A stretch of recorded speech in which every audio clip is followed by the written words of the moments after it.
नमस्कार, सुप्रभात। मैं हूं मनोज मानस। उत्तराखंड की खबरों में आपका स्वागत है। खबरों का रुख करेंगे, उससे देख लेते हैं इस वक्त की अहम सुर्खियां। उत्तराखंड में रिजॉर्ट की तर्ज पर बनेंगे आपको बता दें, नेचुरोपैथी अस्पताल। वेलनेस टूरिज्म को मिलेगा बढ़ावा। पावत पिथौरागढ़ में जमीन चिन्हित। उत्तराखंड में आंगनबाड़ी कार्यकर्ता को सेवानिवृत्त पर मिलेंगे 1 लाख रुपए। विभागीय मंत्री रेखा आर्य ने जानकारी दी और निर्देश दिए। उत्तराखंड के मैदानी जिलों में 2003 के मतदाता तलाशने में वीएलओ के छूट रहे पसीने। मैपिंग बनी मुसीबत। हल्द्वानी की सड़कों पर जल्द दौड़ेगी इलेक्ट्रिक और सीएनजी बसें। भी देगा बजट।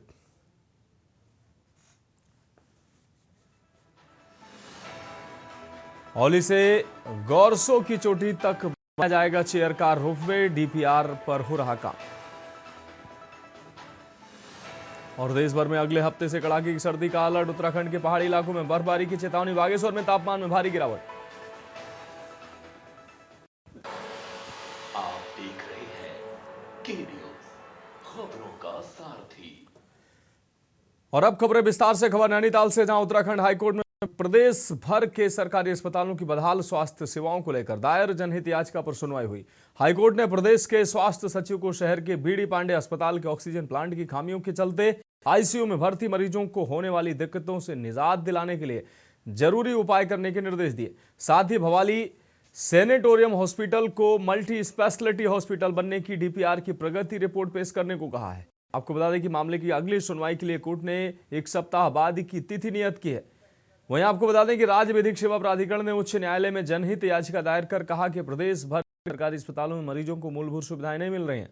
स्टाफ की कमी और खराब पड़ी मशीनों के चलते मरीजों को हायर सेंटर रेफर कर दिया जाता है। याचिका में कहा गया है कि कई हॉस्पिटल में राष्ट्रीय मानकों को पूरा नहीं किया गया है। उच्च न्यायालय से सरकारी अस्पताल में बेहतर सुविधाएं उपलब्ध कराने, जरूरतमंदों को लाभान्वित करने पर जोर दिया गया था।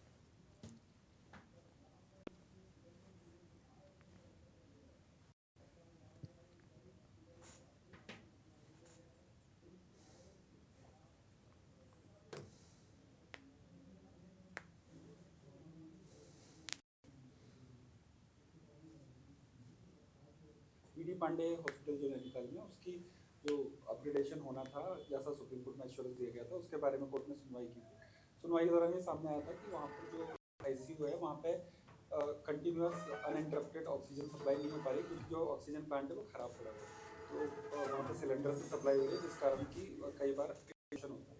तो कोर्ट ने आज ये डायरेक्ट किया है कि जो वहाँ पर ऑक्सीजन प्लांट है बीडी पांडे अस्पताल में, उसको सुचारू रूप से चलाया जाए। और इस ऑर्डर की कॉपी इस प्लांट को सुचारू करने के लिए सेक्रेटरी मेडिकल हेल्थ उत्तराखंड को भेजी गई है। और साथ ही जो भवाली अस्पताल का प्रोजेक्ट है, उसके डीपीआर के बारे में भी 1 सप्ताह में प्रोग्रेस रिपोर्ट फाइल करने के लिए कहा गया। अगली खबर ऋषिकेश से है, जहां तहसील पर में सबिन बंसल ने जन सुनवाई के तहत जन समस्याएं सुनते हुए मातहतों को आवश्यक निर्देश दिए हैं। इस दौरान तकरीबन 122 फरियादियों ने डीएम को शिकायती पत्र सौंपे हैं। ज्यादातर फरियादियों ने बिजली, पानी, स्वास्थ्य, राजस्व संबंधी समस्याएं सुनाई हैं। उन्होंने बताया कि मुख्यमंत्री के निर्देशों के तहत तहसील मुख्यालयों पर बहुउद्देशीय शिविर और जन सुनवाई कार्यक्रम आयोजित किए जा रहे हैं, जिससे अधिक लोगों को समस्याओं से निजात दिलाते हुए जन जानकारी योजनाओं से लाभान्वित कराया जा सके।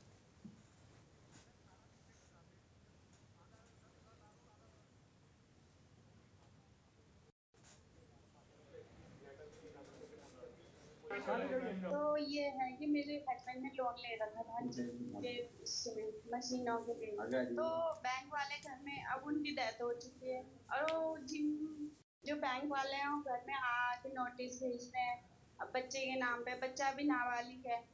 ये हमारी गवर्नमेंट का, जिला प्रशासन का सीएम के संकल्प पर आधारित है। चाहे तहसील की सुनवाई हो या हमारे बहुउद्देशीय शिविर हो, उसका पर्पस ये है कि हम जितना त्वरित निस्तारण कर सके ग्रीवेंसेस का, और एक कनेक्ट बना सके गवर्नेंस में और पब्लिक में। खबर बाजपुर से, जहां दोपहिया वाहनों से बच्चों को स्कूल भेजने वाले अभिभावकों को खबरदार हो जाना चाहिए, क्योंकि अब बाजपुर पुलिस दोपहिया वाहन चलाने वाले नाबालिग बच्चों के खिलाफ कार्रवाई करने का मन बना चुकी है। इसी को लेकर कोतवाल नरेश चौहान ने इंटर कॉलेजों के प्रबंधन के साथ बैठक कर छात्र छात्राओं को जागरूक बनाने पर जोर दिया। उन्होंने नाबालिगों द्वारा दोपहिया वाहन न चलाने देने की अपील की गई है।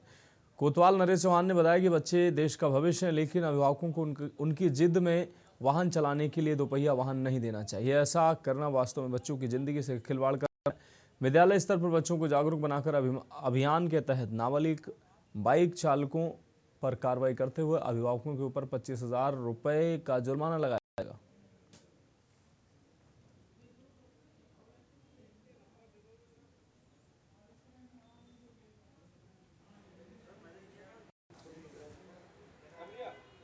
क्या चर्चा रही?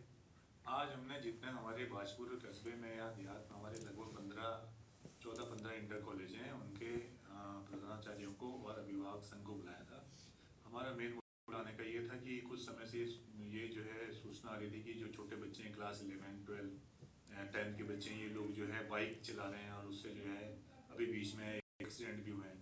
तो इसी अवेयरनेस के रिगार्डिंग हमने इनको आज बुलाया था और इनको थोड़ा बताया भी गया कि उसमें कानूनी प्रावधान में भी बहुत इसमें स्ट्रिक्ट वो है, नियम कानून है। जैसे कि इसमें अगर नाबालिग बच्चा वो करता है, ड्राइव कर रहा है, तो उसको 25,000 का जुर्माना उसके फैमिली को या अभिभावक को कम से कम मतलब मैक्सिमम 3 साल की सजा भी है इसमें।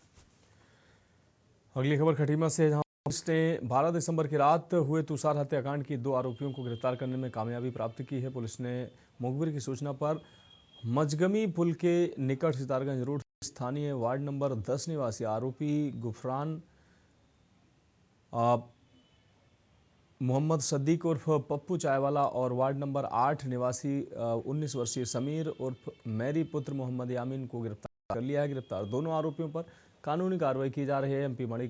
एसपी मणिकांत मिश्रा ने बताया कि अन्य आरोपियों की तलाश जारी है।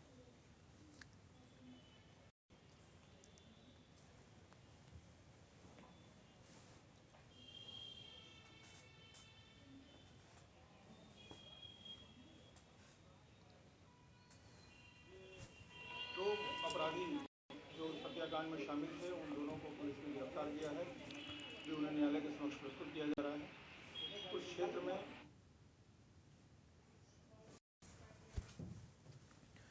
अब बढ़ेंगे अगली खबर की ओर। देश भर में कांग्रेस चुनाव के दौरान होने वाली डुप्लीकेट और फर्जी वोटिंग को लेकर पुरजोर तरीके से अपनी आवाज उठा रहे, लेकिन उत्तराखंड में होने रहे 2027 विधानसभा चुनाव से पहले स्पेशल इंटेंसिव रिवीजन यानी SIR के लिए ब्लॉक लेवल एजेंट यानी कि BLA 1 और BLA 2 की नियुक्ति को लेकर कांग्रेस बेहद उदासीन नजर आ रही है। हाल ही में उत्तराखंड मुख्य निर्वाचन अधिकारी द्वारा जारी किए गए आंकड़ों के अनुसार प्रदेश भर के तकरीबन 11,000 बूथों पर सभी 6 राष्ट्रीय राजनीतिक दलों द्वारा तकरीबन 4,000 BLA 2 की अब तक नियुक्त किए गए हैं और ये संख्या पूरे देश भर में उत्तराखंड और पंजाब की सबसे कम है।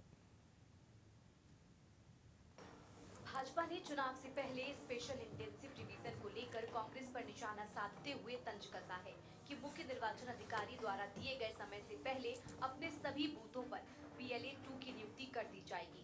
कांग्रेस पर निशाना साधते हुए भाजपा का कहना है कि उन्हें नहीं लगता कि कांग्रेस ये काम कर पाएगी, क्योंकि कांग्रेस के पास संगठनात्मक ढांचा नहीं है, जबकि भाजपा के पास संगठन का एक बड़ा नेटवर्क है जिसमें एक्सपर्ट्स लोगों की भरमार है। वहीं कांग्रेस ने भाजपा द्वारा लगाए गए आरोपों पर पलटवार करते हुए कहा कि यदि भाजपा के लोग ये समझ रहे हैं कि कांग्रेस के पास संगठन नहीं है या फिर लोग नहीं है, तो ये बीजेपी का बचकाना बयान है। सभी विपक्षी दल इसी को लेकर चुनाव निर्वाचन से बात कर चुके हैं, हर सहयोग करने के लिए भी राजी हैं। राज्य निर्वाचन आयोग की बैठक सभी राजनीतिक पार्टियों के साथ हुई और भारतीय जनता पार्टी की ओर से प्रतिनिधि के रूप में स्वयं मैं उस बैठक में था और हमने अपने 70 के 70 विधानसभाओं में BLA 1 नियुक्त कर दी। अब हमारी BLA 2 की प्रक्रिया है, क्योंकि इस उत्तराखंड में 11,733 बूथ हैं और हम निश्चित रूप से जो 31 दिसंबर जो गाइडलाइन चुनाव आयोग ने हमको दिया है, उससे पहले ही हम अपने सभी 11,733 जो पोलिंग बूथ हैं उसमें अपने BLA 2 की नियुक्ति कर देंगे। और अभी हमारी इस सिलसिले में हमारी विधानसभा सह बैठकें हो रही है, उसके पश्चात हमारी अभी मंडलों की बैठकें हो रही है। इस सारे SIR के BLA 1 और 2 को लेकर के चल रही है। निर्धारित समय पर भारतीय जनता पार्टी ही एकमात्र ऐसी पार्टी इस उत्तराखंड में होगी जो अपने BLA 1 और BLA 2 की नियुक्ति कर ले। देखिए, मैं निर्वाचन आयोग से निवेदन ये करना चाहूँगा कि उनका ये स्टेटमेंट से पहले वो अपना ये बताएं कि उन्होंने किन किन राजनीतिक दलों से अपना SIR के लिए जो कार्रवाई के लिए उन्होंने मांग की है या उनको बुलाया है या उनको कार्य बांटा है। हालांकि जो राष्ट्रीय पार्टियां हैं वो तो चाहती हैं कि किसी भी तरह ये SIR जो है वो इफेक्टिव ना हो और ये किसी तरह से समय बर्बाद हो और वो जो जिस प्रकार से वोट चोरी या उनका जो जुमले चलते रहते हैं वो जारी रहे। तो मैं पुनः हमारा उत्तराखंड क्रांति दल का तो ये कहना है कि हम चुनाव आयोग को से सहयोग देंगे और हमारे पास सभी प्रकार के कार्यकर्ता मौजूद हैं। अगर वो हमारी कार्यकर्ताओं की भी सेवा लेना चाहें, खास तौर पर जो हमारे पास पूर्व सैनिक हैं वो सब चीज से सक्षम है, अगर वो उनकी सेवा लेना चाहें तो हम उनको सेवा देने के लिए तैयार हैं, उनका पूर्ण रूप से सहयोग करने के लिए तैयार है। लेकिन उन्हें एक बार जरूर पार्टी से इस संबंध में अपनी वार्ता या अपनी चर्चा यार तो अब केंद्र सरकार और चुनाव आयोग के द्वारा एक ऐसा डंडा है जिसको पूरे देश को सहन करना ही करना है। सिलसिलेवार प्रदेशवार ये हो रहा है, इसमें असम को दरकिनार कर दिया गया है। क्या सोचकर असम में हो रहा है SIR, इसका कोई माकूल आंसर या संतुष्ट करने वाला जवाब चुनाव आयोग के पास है नहीं। यहाँ उत्तराखंड में उसकी तैयारी या प्री SIR जिसको कहते हैं, उसकी मीटिंग में हमारे कांग्रेस का प्रतिनिधि मंडल होकर आया है। जैसे जैसे हमें निर्देश मिलते जाएंगे वैसा वैसा कांग्रेस पार्टी करेगी, लेकिन हाँ, हम चौकन्ने रहेंगे, हम जागरूक रहेंगे, ये तय है। भाजपा ने चुनाव से पहले स्पेशल इंटेंसिव रिवीजन को लेकर BLA 1 का काम पूरा करने का दावा किया है। BLA 2 को लेकर प्रदेश के हर बूथ पर प्रक्रिया को और तेज कर दिया जाएगा। यही वजह है कि प्रदेश में अन्य विपक्षी दल अभी भी इस काम को तेजी से करने का दावा कर रही हैं। साथ ही भाजपा विपक्ष पर कार्यकर्ता के न होने का दावा और जनता को भड़काने का आरोप लगाती नजर आ रही है। वहीं वोट चोरी के मुद्दे पर कांग्रेस अभी भी अपने स्टैंड पर बरकरार है। उत्तराखंड कांग्रेस का कहना है कि भाजपा चुनाव आयोग के साथ मिलकर वोट चोरी का काम कर रही है। ऐसे आपको कई लोग आसानी से मिल जाएंगे जो कई सालों से यहाँ रह रहे हैं, लेकिन उनके वोट काटे गए या फिर अन्य किसी जगह पर डाले गए। ये वोट चोरी का ही स्वरूप है। इसकी शिकायत बंद होनी चाहिए। इसके लिए चुनाव आयोग को काम करने की जरूरत है। भारत निर्वाचन आयोग द्वारा उत्तराखंड में भी अब SIR प्रस्तावित है। उसी को लेकर के भारतीय जनता पार्टी द्वारा आज उसकी जन जागरूकता को लेकर के पौड़ी विधानसभा का एक सम्मेलन आयोजित किया जा रहा है। इस सम्मेलन के माध्यम से हम अपने बूथ लेवल के कार्यकर्ताओं को BLA 2 का एवं SIR के माध्यम से किस प्रकार की पुनर्निरीक्षण अपनी मतदाता सूचियों का होना है उसके बारे में बता दें। साथ ही कांग्रेस पार्टी के द्वारा जो भ्रम पूरे देश में SIR को लेकर फैलाया जा रहा है उससे भी मुकाबला करने के लिए, उसके बारे में भी जानकारी देने के लिए आज सभी पौड़ी विधानसभा के अपने 5 मंडलों के एक कार्यकर्ताओं का सम्मेलन यहाँ पर आयोजित किया जा रहा है। और जो अब निर्वाचन आयोग के द्वारा SIR होना है उसको लेकर क्या क्या हमको आगे करना है, किस प्रकार की हमको मतदाता सूचियों को लेकर BLA 2 का क्या उसमें रहने वाला है, ये सारी चीज़ों को लेकर आज यहाँ पर एक सम्मेलन आयोजित किया जा रहा है। कांग्रेस पूरे देश में भारतीय जनता पार्टी का सामना नहीं कर पा रही है। पूरे देश में जनता द्वारा नकारे जाने के बाद, हर राज्य में उनकी हार के बाद अब वो अपनी हार की किसी न किसी माध्यम से निकालना चाह रहे हैं। कांग्रेस कभी EVM का रोना रो रही है, कभी मतदाता सूचियों के रोना रो रही है, कभी SIR का रोना रो रही है, कभी वोट चोरी के माध्यम से लोगों को भ्रमित करने का प्रयास कर रही है। लेकिन ये देश की जनता है, ये देश की जनता जानती है कि कांग्रेस ने कितने सालों तक इस देश के अंदर क्या किया, और आज कांग्रेस के कुकर्मों के कारण ही वो जनता के द्वारा लगातार नकारी जा रही है। और अब ये वोट चोरी का जो नया एक प्रोपेगेंडा लेके आई है उसको बिहार की जनता ने किस प्रकार उसका जवाब दिया, आप सब लोग इसमें जानते हैं। प्यार की प्रक्रिया शुरू हुई है, कितने दिन हुए होंगे बमुश्किल प्रक्रिया को शुरू हुए। अभी आपने निर्देश दिए हैं और आप सोचें कि एक तरफ आप जादू की छड़ी घुमाएंगे और राजनीतिक दल आपको 2000-3000 नाम दे देगा, ऐसा नहीं है। हमें किसी को कुछ प्रूव करने की जरूरत नहीं है। भारतीय जनता पार्टी देखे कि किस तरह से कल की रैली में कांग्रेस जन टूट पड़े थे और यहाँ उत्तराखंड से 18 से 20 हजार लोग गणेश दयाल जी की नेतृत्व में वहां पहुंचे थे। तो ये तो मुगालता है, वो कम से कम ना पालें कि कांग्रेस के पास कार्यकर्ता नहीं है। कांग्रेस देश की सबसे पुरानी पार्टी है और सबसे बड़ी पार्टी है और सबसे राजनीतिक शुचिता और पारदर्शिता की पार्टी है, लोकतांत्रिक मूल्यों पर विश्वास करने वाली पार्टी है। लेकिन हाँ, हम भाजपा की तरह गरम गरम खाकर मुंह नहीं जलाना चाहते।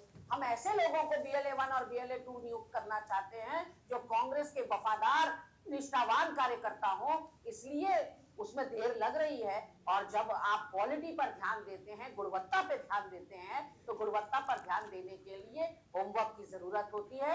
जो समय दिया गया है निर्वाचन आयोग का के द्वारा, उससे पहले कांग्रेस पार्टी BLA 1 और BLA 2 दोनों बना कर देगी, ये मेरा दावा है।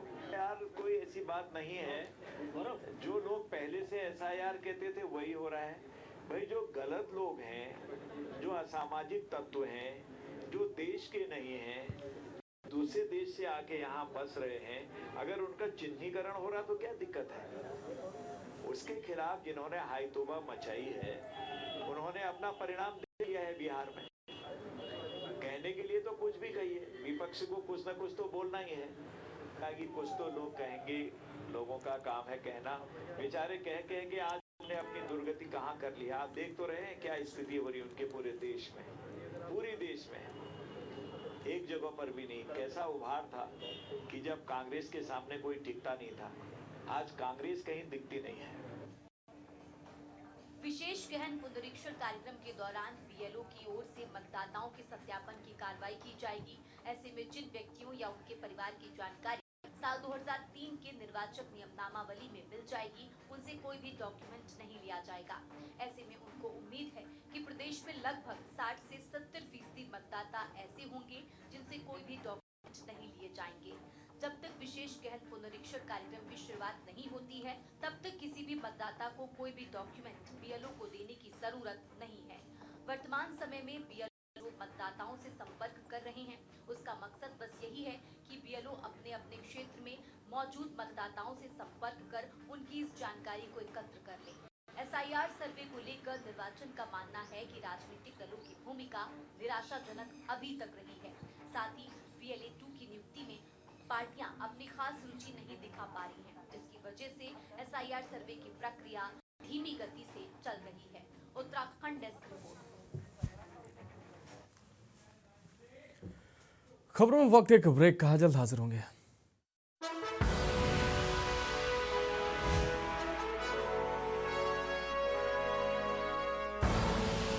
आप देख रहे हैं के न्यूज, खबरों का।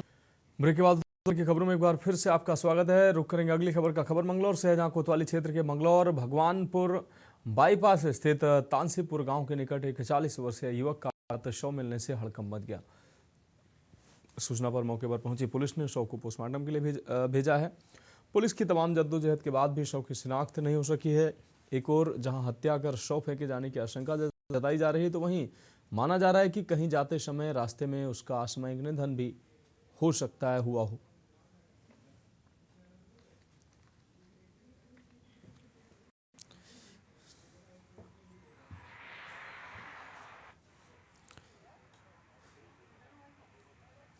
एक सूचना पे जो भगवानपुर मंगलोर का जो हाईवे है, उसके पास एक अज्ञात शव के होने की सूचना मिली थी। उनकी सूचना पर मेरे द्वारा, एसपी देहात सर द्वारा और कोतवाल मंगलोर द्वारा और मौके पर फॉरेंसिक टीम ने जो है घटनास्थल का मुआयना किया है और इस संबंध में जो भी चीजें हैं आगे पोस्टमार्टम के लिए शव को भिजवा दिया है।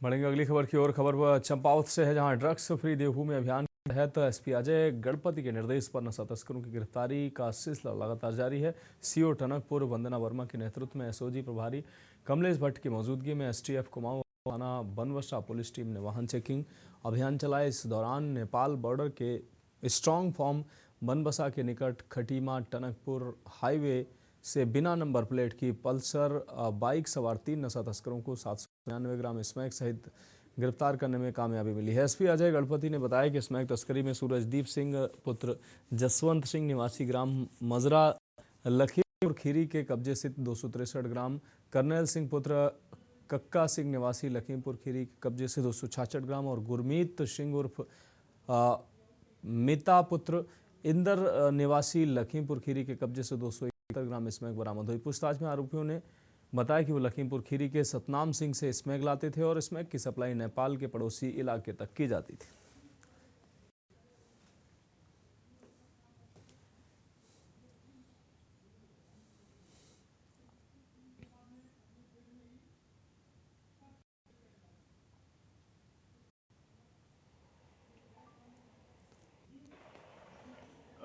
माननीय मुख्यमंत्री जी के ड्रग्स फ्री देवभूमि उत्तराखंड के मिशन में लगातार चंपावत के द्वारा कार्रवाई की जा रही है, जिसके इसके क्रम में एसटीएफ मऊ परिक्षेत्र की टीम तथा एसओजी की टीम और बनबसा थाने की टीम में लगातार चेकिंग अभियान चलाया है। चेकिंग करते समय 14 दिसंबर 2025 को 3 व्यक्तियों को गिरफ्तार किया गया, जिनके पास से 799 ग्राम अवैध हेरोइन बरामद हुई है। इन तीनों व्यक्तियों के नाम सूरजदीप सिंह, करनेल सिंह, अमित सिंह है। ये तीनों ही लखीमपुर खीरी उत्तर प्रदेश के रहने वाले हैं। हम रुक करेंगे अगली खबर का। उत्तराखंड एसटीएफ चंपावत जिले के बनबसा में एक महत्वपूर्ण कार्रवाई को अंजाम दिया है। प्रदेश में अब तक की सबसे बड़ी हेरोइन की खेप बरामद की गई है, जिसकी मात्रा 800 ग्राम है। अंतर्राष्ट्रीय बाजार में इस बरामद हेरोइन की अनुमानित कीमत लगभग 2 करोड़ 40 लाख रुपए आंकी गई है। एसटीएफ ने 3 आरोपियों को गिरफ्तार किया है। ये बड़ा है एसटीएफ को एसओजी चंपावत और बनबसा पुलिस के साथ किए गए एक संयुक्त ऑपरेशन के दौरान मिली है। पुलिस और एसटीएफ की टीम ने सटीक सूचनाओं पर कार्रवाई करते हुए मादक पदार्थों के तस्करों को इस रैकेट का भंडाफोड़ किया।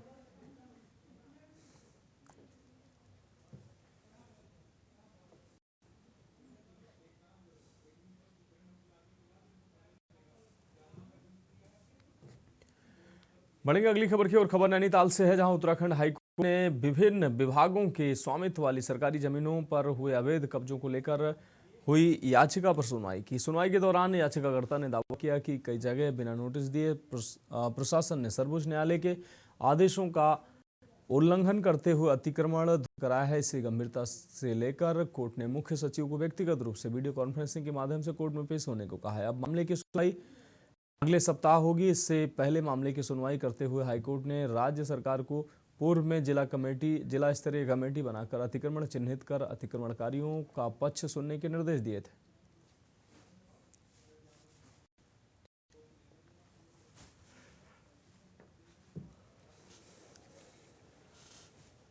पूर्व में कोर्ट ने आदेश दिए थे कि जिला स्तर पर कमेटी बनाई जाए, कमेटी अतिक्रमणकारी जो चिन्हित है उनकी सुनवाई करें, सर्वे करें। लेकिन इसी बीच में सामने आया कि कई लोगों को बिना नोटिस के अतिक्रमण कई जगह तोड़ा जा रहा था, जो कि सुप्रीम कोर्ट के निर्देश उल्लंघन है। तो कोर्ट ने चीफ सेक्रेटरी के हिसाब से ये आग्रह की कोर्ट अपेयर होकर और इस मामले में असेस करें कि सुप्रीम की डायरेक्शन को कैसे इम्प्लीमेंट किया जाए।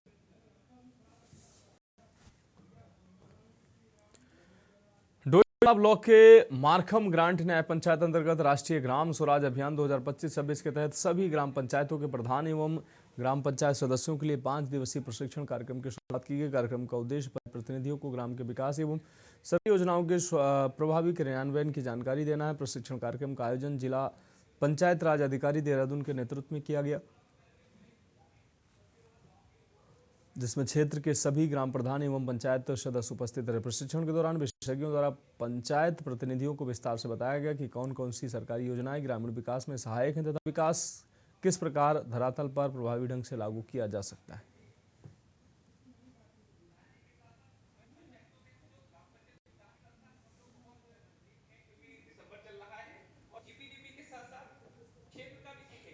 आज ग्राम पंचायत मारकम ग्रांट में न्याय स्तर पर यहाँ पर प्रशिक्षण का कार्यक्रम किया जा रहा है। पंचायतों का होने के पश्चात सभी वार्ड सदस्यों ग्रामीणों को जो नवनियुक्त हैं उनको पंचायत के बारे में पूरी जानकारी दी जाती है कि क्षेत्र का विकास कैसे करना, कहाँ से बजट आता है और कैसे हमने जीपीडीपी बनी है। जितनी भी ग्राम पंचायत की योजना है सबसे उन्हें अवगत करवाया जाता है। तो उसी विषय में यहाँ पर एक 5 दिन का कैंप लगाया गया है। इसमें सभी वार्ड सदस्य, सभी हमारे अधिकारी, हमारे जो डीपीआरओ साहब हैं मनोज नोडियाल जी सब आए हुए हैं। और ये आप देखिए राष्ट्रीय ग्राम स्वराज अभियान के अंतर्गत यहाँ पे सम्मानित प्रधान गणों का एवं सम्मानित ग्राम पंचायत सदस्यों गणों का 5 दिवसीय अभिमुखी प्रशिक्षण कार्यक्रम मारखम ग्रांट पंचायत भवन में प्रारंभ किया गया है। और इनमें विभिन्न योजनाओं के संबंध में, विभिन्न कार्यक्रमों के संबंध में हमारे रिसोर्स पर्सन द्वारा यहाँ पे जानकारियाँ दी जाएंगी। फिलहाल खबरों में अभी के लिए मेरे साथ इतना ही। मुझे दीजिए इजाजत और आप देखते रहिए के न्यूज़ इंडिया।